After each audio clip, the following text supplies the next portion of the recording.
Okay. Now listen, when I talked about filling out these question cards, folks, you don't need to wait for intermission or anything like that. If you want to meander your way up here and get one of these cards and fill it out, you don't have to wait for that. You can come up and do it and submit it at any time. And listen, we're going to move now to the questions that you submitted. Lee, I'm going to start with one of the questions for you. As you answer these, I think it's also important to kind of edge in here somewhere what district you're running for and what area that covers and stuff like that, and let everybody know who that is. So Lee, one of the questions that you submitted, and it was, so the strategies. What strategy would you use to attract and retain businesses in Anna? You may proceed. I love it. Oh, this thing is like red or something. Can you hear me? Okay, there we go. Yes, sir. I love the economic development questions because it's the most important thing. I was on the EDC for about 5 years before I got on to the council. In order to be able to do that, the one thing that we need more than anything right now is we need jobs. Now that sounds like a really cute thing to stand up and say you need jobs. Every guy up here will ever say that. First of all, it was in my head. I'm running for place 4, but we're all at large. We don't really have districts up here, so not yet anyway. We're still too small. But we need jobs. So how can we do that? Well, we've been through these situations with the EDC where we've gotten developers to come in and build certain kinds of housing. We've had situations where we've got businesses and retail like Walmart and Home Depot, and we've always offered economic incentives for that. The next stage has to be using that EDC to actually get jobs in here. Again, how do you do that? Well, you have to go to the places that need them. States like California, I hate to pick on those people, but everybody's leaving that state. Same thing with Illinois, New York. We can use our EDC department to go out to those places and go to trade shows, go to businesses, and try to find those businesses that are going to come up here. We got a lot going on with Sherman right now, putting in all of the Texas Instrument and things. We can use some wafer manufacturing auxiliary forms. But in order to do that, we got to have the business infrastructure to attract the employers. We've got to make sure that they have places to do everything from go to lunch, their dry cleaning, donuts in the morning. I know we got 18 donut stores, I'm sorry. But all of those things up there are going to make it work. That's pretty much all I have on that one. Thank you.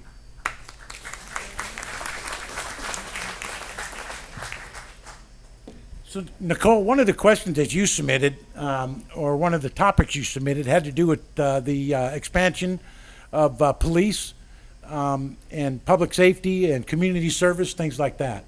So I'd like to direct this question to you.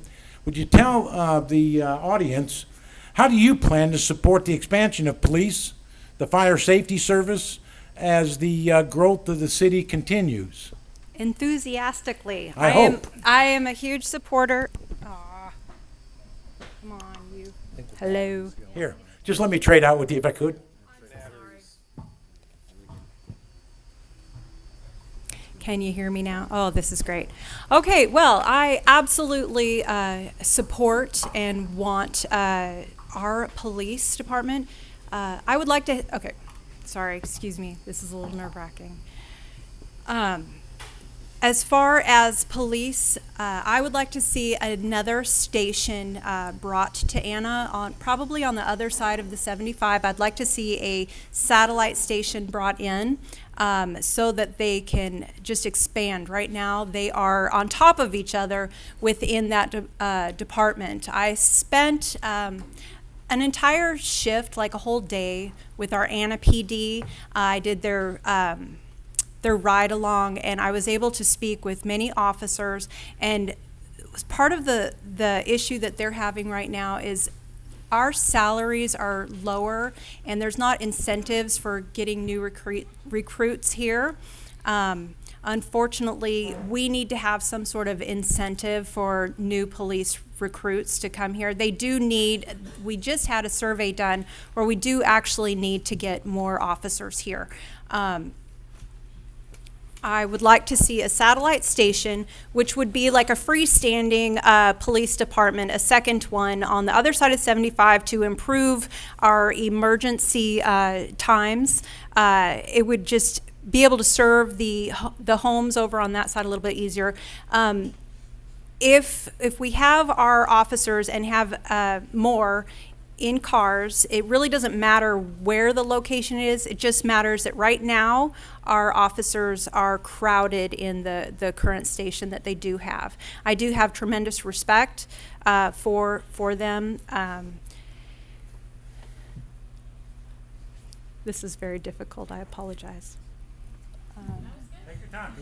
Okay.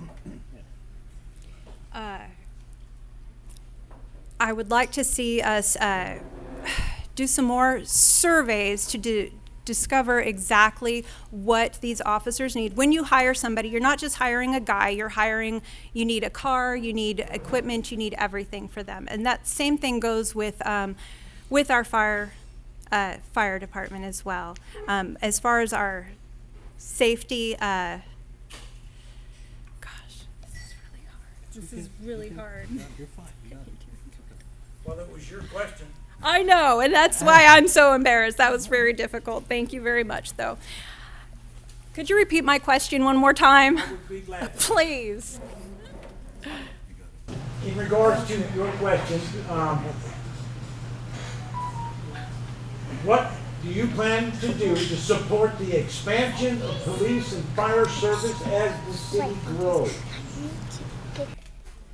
All right. Well, one thing I want to support is we need to have a financial vehicle to pay for the items.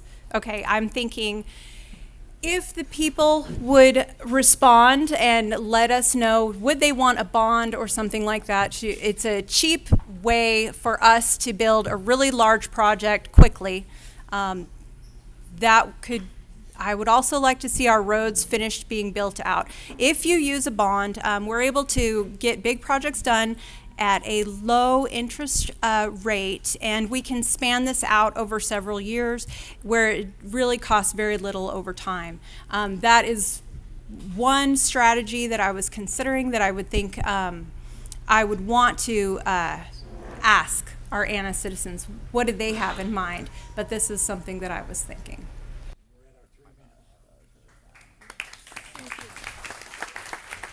Thank you.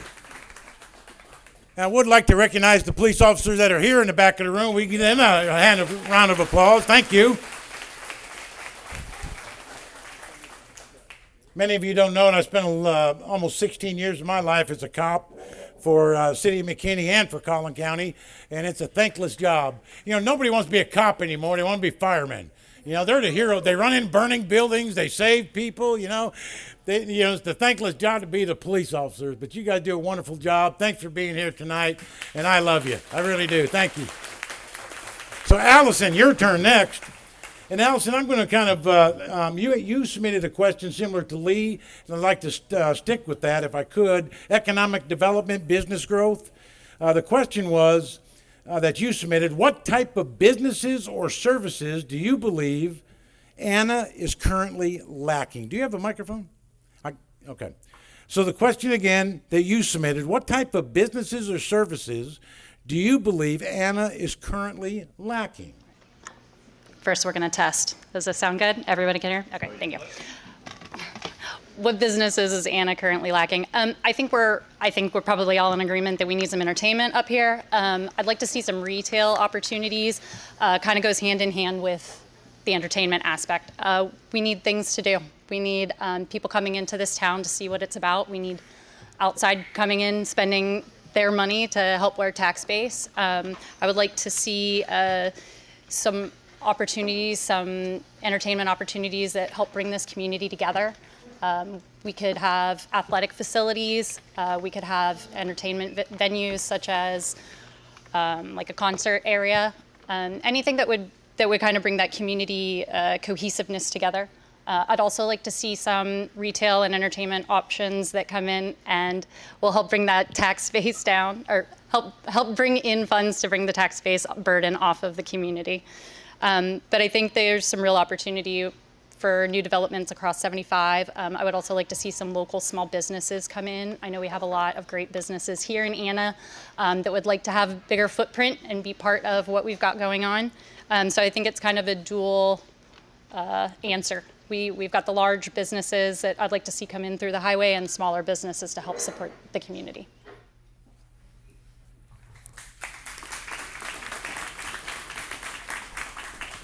Thank you. Manny, when you introduced yourself, you were talking about those portfolios and all that, and the first thing came to mind is you would never see anything that I have. My portfolios just aren't that big, you know.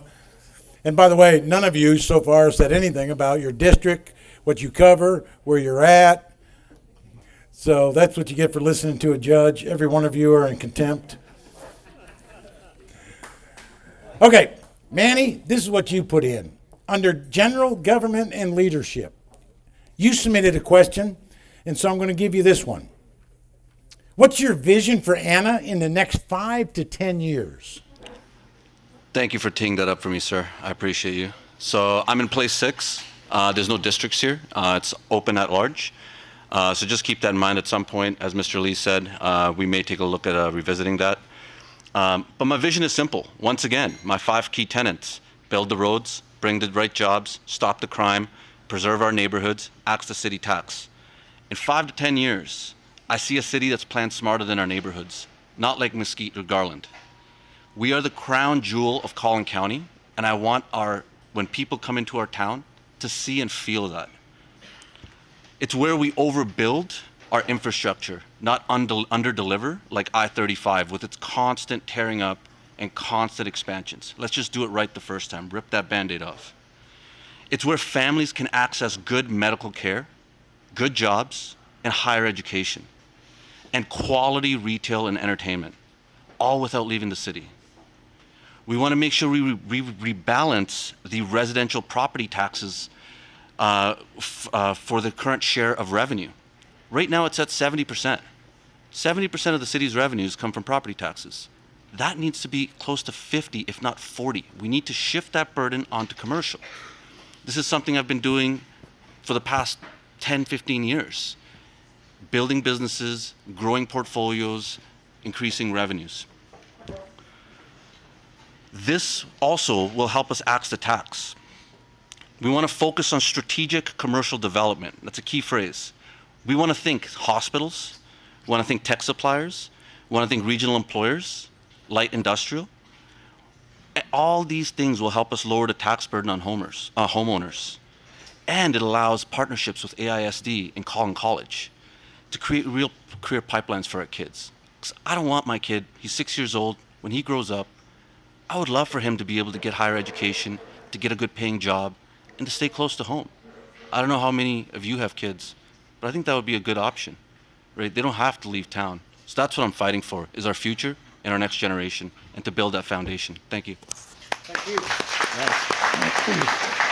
Awesome. Thank you. Nathan, under fiscal responsibility and budgeting.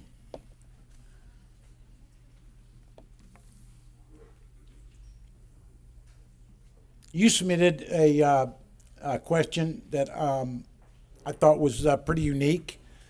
How does the city bond rating impact the ability to fund major projects? That was the one you submitted, and kind of a complicated question. See if you can simplify it. How does the city's bond rating impact the ability to fund major projects? Right. So effectively, the city as an individual, if we want to do something that we need technically a loan, a bond from the state, our credit rating depends on our standing as far as, at the community. So if we are not able to bond something through the state because we don't have the credit rating to where we would have to pass a bond through the citizens, then that's something that makes it harder to, get something passed, done, get the project on the way.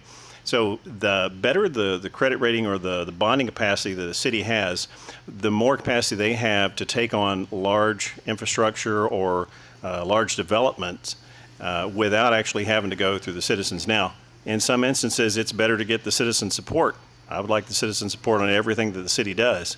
But then there are some instances where we need to bond something rapidly, and because of that growth, sometimes the citizens may not have all the information at hand, and you want to get something going, and it has to get passed. And so the better that credit bond rating that the city has, the more we can get done, the more infrastructure we can put in place, and like Manny says, the more that we can bring to lower that tax base for the citizens. If we don't have that infrastructure, if we don't have that bond rating, we can't bond those things. We have to get everything passed through the citizens through a vote. And like a football stadium, sometimes those things don't pass. So it has to be right for the city, and it has to be right for the citizens, and we've got to get that thing done, if it's a good deal. And so that credit rating, that bonding capacity, that's something that we have to keep up. A plus, that's where you want it to be. Then you can build facilities, or you can build infrastructure, and you can get those high-paying jobs. You can get that high production. You can get those professional jobs. You can get colleges to come in and build. These are things that if we're going to grow to the numbers that the judge was talking about earlier, and we want it to be the right kind of community, we want it to be someplace that you can be proud to live and raise your children at, you're going to need that credit rating, and we need to have that bonding capacity up.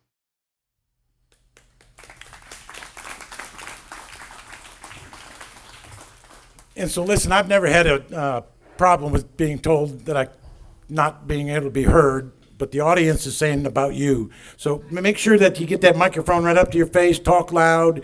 But several of you they're having trouble hearing you, and so make sure you're talking loud enough for them to hear you. Kelly, you submitted some questions, so I'm going to give you yours. You had under, let's see, infrastructure and development, and you had under government and leadership.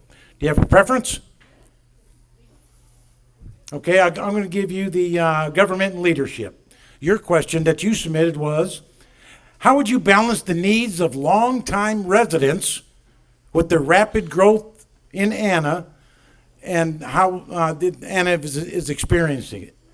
How would you balance the needs of longtime residents with the rapid growth Anna is experiencing? Your time starts now, dear. Talk loud. Very loud. Is this loud enough? Can you hear me back there? No, okay. First of all, we need to make sure that our infrastructure keeps up with the growth. We need roads, utilities, and public services that should be upgraded to support the growth without compromising established neighborhoods. We need to actively engage long-term residents in planning decisions. We also need to make sure that our established neighborhoods that we are able to keep the charm and the identity that makes them feel like home to the people that have lived here for a long time. We need to create opportunities for newcomers that move here to make them feel part of the community. That's what keeps Anna's charm charming. We need to balance the growth. We need to focus on solutions that benefit both long-term residents and newcomers, ensuring thriving and unified community. To me, communication is key. We need to make sure that there is communication between the residents and city government, whether it be council or whether it be staff. Communication is key.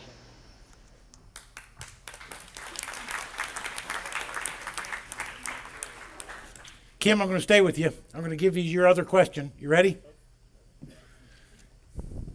Just work my way back down the table this way. And by the way, Kim, when you answer this question, nice and loud, tell them what area that you're in also. Kim is over there. I'm Kelly. Kelly. I'm sorry, Kelly. Is that what you were yelling at me? Thank you, Kim, I'm so for used to this. tuning people out. I heard you yelling, and I just disregarded it. Okay, so under the infrastructure question that you provided, Kelly, how can council encourage smart growth while preserving Anna's small-town charm? Well, I think I just answered part of that. We need to listen to the citizens, whether they're in town or ETJ. ETJ people are just as important as the people that live within the city. Yes. We've had questions sent to council from people in the ETJ concerned about new developments coming in. Their concerns are just as important as everybody else's. We, as council, have to consider everybody as a whole, not just this group of people or that group of people. To me, a new development coming in needs to have green space for the people that live in that community. Not just down the road, they can go visit a park. They need green space within there. Infrastructure is a lot of things. It's water, it's sewer, it's internet, all of the above.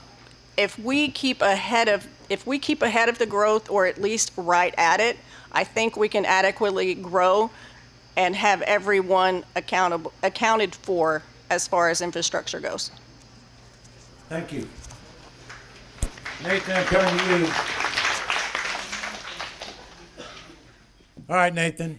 How do you ensure that the taxpayer money is spent efficiently and transparently? Well, again, that goes back to, having citizen involvement. It's just like Kelly had talked about, and I think a couple of the others up here had talked about. It's one of those things that, I don't know if anybody's tried to navigate the city website anytime recently. And I tried to find something the other day, and after about an hour, decided to go ahead and call the city and see if the city secretary could help me find what I was looking for. It's one of those things that transparency needs to be something that everybody can tangibly touch. If you have a city website that's accessible to everybody, then it needs to be dumbed down so that those of us who are 55 and older, my smartphone's smarter than me, so I need somebody to tell me how to navigate that website. I would like it to be able to have, maybe like Manny had said, AI, put a little AI involved with it so it can help us navigate the website so that we'll know what's going on.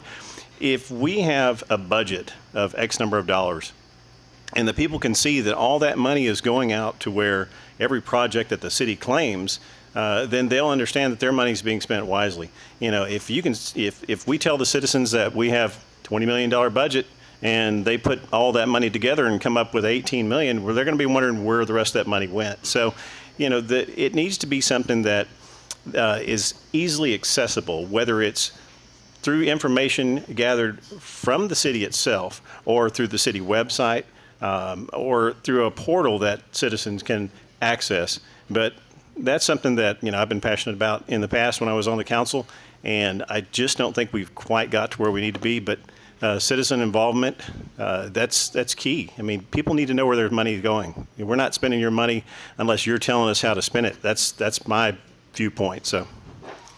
Thank you.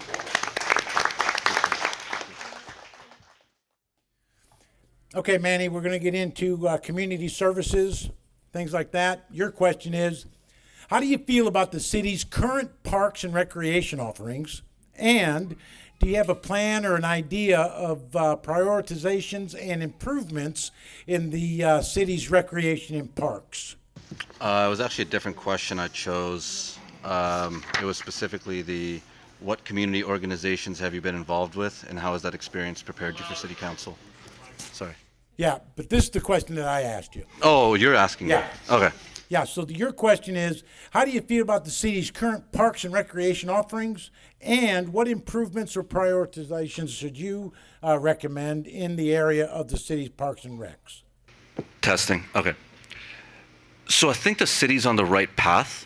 We're looking at different park systems connecting with McKinney trails, but I want to take it a step further. I have a concept called a city within a park. What that means is canopy-covered trees, canopy-covered roads, canopy-covered sidewalks. We should be able to access every trail from any neighborhood and have it connected. We want to make sure that we have safety along those ways, whether it's the blue lights, whether it's different safety arrangements for people walking in the early mornings or in the evenings. We want to make sure we give people options. It's one thing to, provide just entertainment, just brick and mortar, but we need something more. We need something to feed our soul, and some of that comes from nature. We have YMCA Park out here. Unfortunately, it looks like that might end up being closed. And it's unfortunate. If any of your kids have ever been out there, it's a beautiful place. And it's places like that I want to work to preserve. Another thing is, when we have developer agreements, I want pocket parks. Now, what that means is, each street or each couple streets, there's a small little park for kids. Moms can watch out their window, they can see their kids play. They don't need to go to the one park in each neighborhood. And I think that's a very reasonable request from developers, right? We don't want just, dead green areas, retention ponds. We want actual quality. The theme of my campaign is, I want quality. We should be the crown jewel of Collin County, and a part of that is having the quality like South Lake, like some of these other cities. I think we have so much potential. I have the ability to deliver that, as I've done for the past 10 years for large institutional investors. I hope you'll give me a chance. And I mean, what else do you guys have to lose? We're sitting in traffic and we're cooking in the sun. There's no street, there's no shade, there's nothing. So hopefully, we can get some of that taken care of, and we can have some parks and more activities for the kids. One of the things I realized is, kids have a certain bandwidth and you need to occupy that time. So bringing in different recreation places, creating that gym outside at the middle school over here at the park, at the stadium, things like that. It gets kids away from trouble and keeps them preoccupied with some productive stuff. Hey, Manny, Thank you. you got a minute 47 seconds left, and I gave you a zinger because I didn't have your second question. But you have your second question. You got a minute 45. Can you address that? Yes, sir. So my second question is, what community organizations have you been involved with? And how does that experience prepare you for city council? Thank you. Thank you, sir. I appreciate you. So I became VP in December.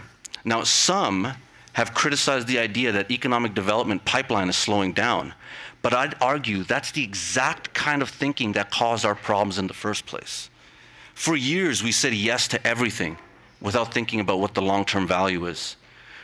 We need to focus on strategic growth, not ribbon-cutting hype. We need long-term tax value and not just fast deals. Quality over quantity, not endless strip centers and apartments. That's the perspective I bring to council. Someone who doesn't just show up for a photo op, but plans for the next 20 years. And if I may, I've got a couple seconds left. I wanted to touch on his efficiently and transparent. I want to come with a mentality of zero-based budgeting. What that means is you start from zero. You justify every expense and you don't just carry over last year's dollars. Number two, we push for 3-click access. It should not take you more than 3 clicks to find any answer that you're looking for. I want to commit to that. Transparency builds trust. We are not above feedback. I want to make sure everybody hears that. My engagement, for example, on Facebook shows that. I will take on any hard question, anytime, anywhere, and I will be fact-based and I will be respectful. And I think we need that.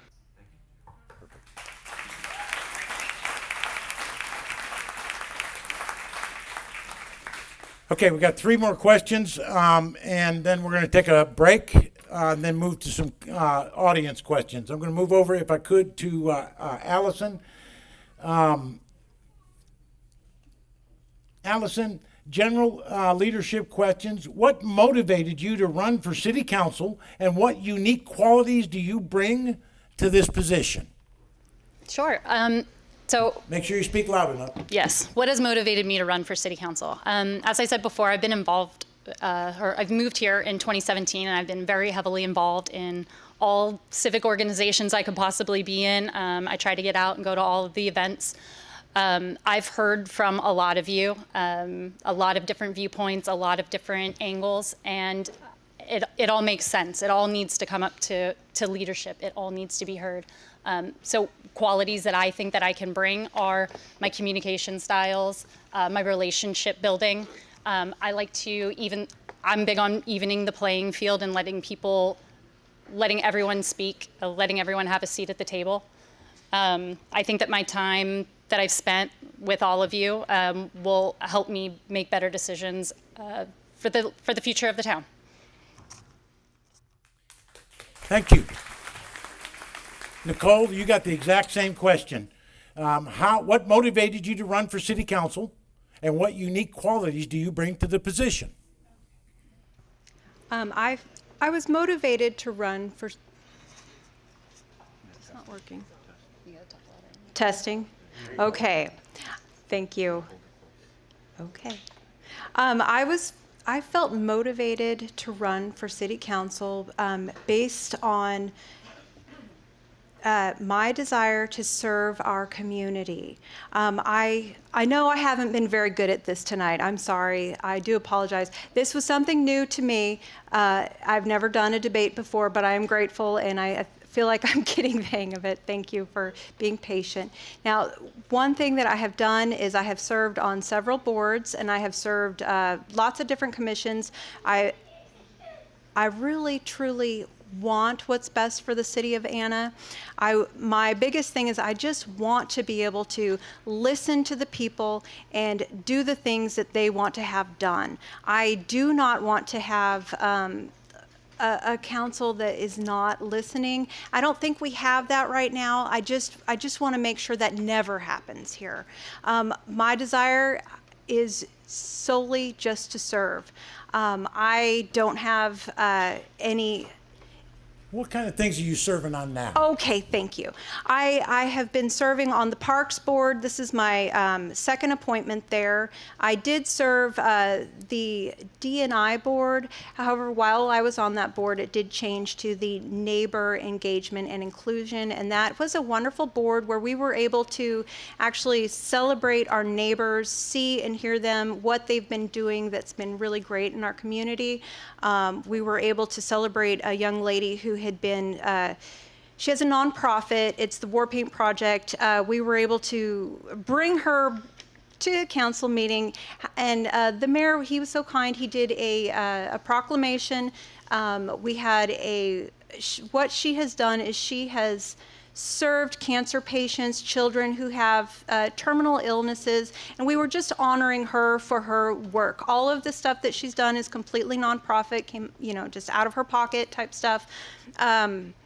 Creating beautiful works of art, creating hope, just a really nice gift for people. This was a moment for us to recognize this lady and how she has been giving to our community. So that was one of the things. Now with the Parks Board, one of the things we've been doing, of course, is, building parks. This is where when they say that they're going to have you go out in the field, they mean a literal field. You need to be, boots and all of that. It's a lot of fun. We went out to what is now named Finley Park. The council has just named it. And one thing that they're going to be doing there is we're going to get another dog park for the community out there. It's just something that's so needed. There's a lot of houses going in, and one thing that's necessary is just green spaces. So that's another board that I've been on. Alexia, I'm sorry, I'm going to mention the library. The library is another board that I'm serving on. Very excited about it. It's something that is about to open. One thing that I love about our library is it ties the old with the new. It's going to be something that will be like a cornerstone in our community. And I'm out of time. Thank you. That's about your time. Thank you. Lee, I don't have your second question. Do you have it, or do you want me to pick one? You can pick one, to be honest. I don't have any notes up here, but either way, you can pick the economic development questions. Anything there is That's right where I'm at. The economic and business growth, and it says,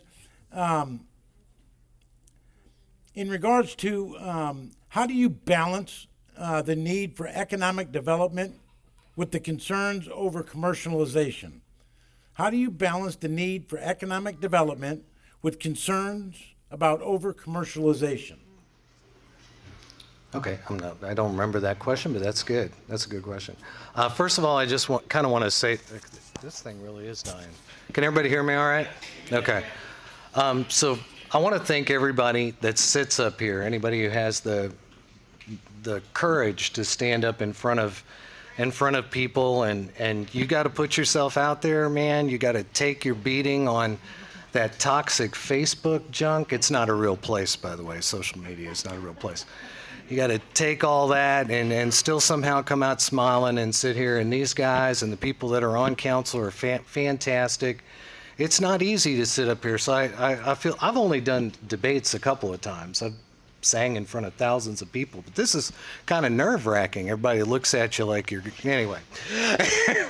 So now I need to repeat the question because I just talked myself right out of it. How would you balance the need for economic development with the concerns over over commercialization? So that's a good question. Ultimately, what ends up happening is we went through this growth stage in Anna where the first thing that happened when we moved here in 2008, I got it right now, and so the first thing, we didn't have anything. We had a bunch of cookie cutter houses all up and down White Street. Housing was cheap, and we didn't have any commercial. So we fought really hard through the years to try to get commercial in here. We got the Walmart, we've got subsequent businesses. You've got to have the balance and make this close. So we have to be able to balance the two. We have to look up and see that this is, and that could be one of the things that your surveys are talking about, to find out what people want, what we can afford, and most importantly, and people really hate this, but it's what the market will bear. Sometimes the market won't bear a certain particular type of business, or go figure why I live in front of there's 4 pizza places on one corner. Who would have figured that? It's hard to tell what's going on, but I think if you can balance it, you can use the economic incentives. One of the things that you can do is you can purchase land from the economic development perspective. Again, that board can buy land and control the conversation, because that's what you need to do. If you've got that land, then you can determine what kind of business your citizens want. But when you don't have that, you're kind of subject to whatever the market will bear and whatever's going to happen. So you've got a lot of smoke shops and things that a lot of us are like, well, what are there? But anyway, do I still have 3 minutes, or am I done? Actually, you have about 45 seconds. If you got another question, I think I wore that one out. What I'm going to do is cut it off right here and tell everybody thank you very much. We are going to take a 15-minute break. When we come back, we're going to move to audience questions, but we're going to stick to 15 minutes. And then, like I said, we're going to come back to these audience questions. We're going to wrap up and stick right to the 8:30 ending time frame. So please, everybody, take a quick 15-minute break, and we'll come back.